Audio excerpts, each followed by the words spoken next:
جو اللہ کا فیصلہ ہے اس سے ناراضگی کے بجائے اس سے راضی ہونا یہ رضا ہے۔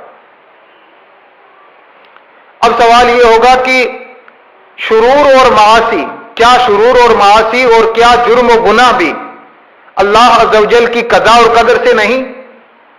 تو کیا اللہ عز و جل شر پر بھی رضامند ہوگا؟ اور اللہ عز و جل بندے سے شر پر کیسے راضی ہوگا؟ اور بندے پر شر کیسے لازم کرے گا؟ گناہ کیسے لازم کرے گا؟ تو اس کا جواب یہ ہے کہ رضا کا تعلق قضا سے ہے، قضا سے، اور قضائے شر برا نہیں ہے۔ شر اور گناہ کی قضا، ان کی گناہ کی تقدیر بری نہیں، قضائے شر برا نہیں ہے۔ بری وہ شے ہے جس کے ساتھ قضا متعلق ہوتی ہے، جس کے ساتھ قضا متعلق ہوتی ہے، اور یہاں رضا بھی شر نہیں پائی گئی۔ مشائخ کرام رحمہم اللہ تعالی نے فرمایا کہ جن امور سے رضا متعلق ہوتی ہے وہ چار ہیں، ان میں پہلا نعمت، دوسرا شدت، تیسرا خیر اور چوتھا شر۔ نعمت میں یہ ہے کہ بندہ قاضی یعنی اللہ عز و جل، قضا نازل فرمانے والا یعنی اللہ عز و جل سے قضا اور مقضا یعنی اس نعمت سے ہر حال میں راضی رہے۔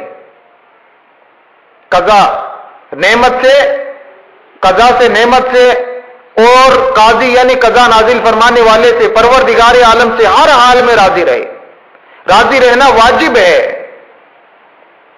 اور اس نعمت پر، نعمت ہونے کے اعتبار سے شکر بھی واجب ہے، اور اظہار نعمت بھی واجب ہے، جس سے کہ نعمت کے اثر کا اظہار ہو۔ اس طور پر اظہار نعمت کے جس سے نعمت کے اثر کا اظہار ہو ضروری ہے، شکر ضروری ہے، اور اس پر راضی ہونا ہر حال میں ضروری ہے۔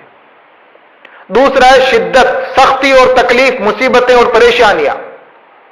ان میں بھی قاضی یعنی قضا نازل فرمانے والے اللہ عز و جل پر، اور قضا اور مقضا یعنی مصیبت اور تکلیف پر بندے کو ہر حال میں راضی رہنا لازم اور ضروری ہے،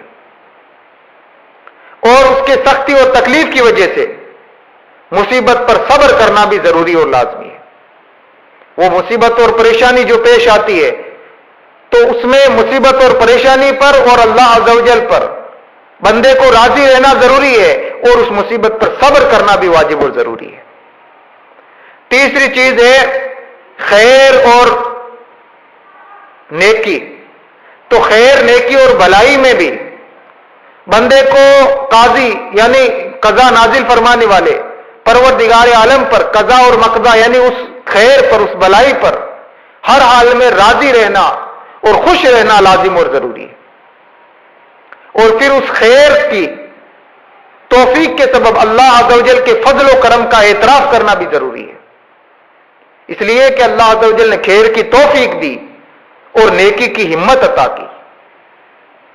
تو اللہ عز و جل کے فضل و کرم اور اس کے احسان کا اعتراف کرنا ضروری ہے، اور پھر شر پر، شر جو برائی ہے اس کے متعلق بھی بندے کو قاضی پر یعنی قضا نازل فرمانے والے اللہ تعالی پر، اور قضا و مقضا یعنی اس برائی پر اس اعتبار سے کہ اس کے ساتھ اللہ تعالی کی قضا کا تعلق ہے، اس کے ساتھ اللہ عز و جل کی قضا کا تعلق ہے، اس برائی کے ساتھ رضامند ہونا لازم اور ضروری ہے۔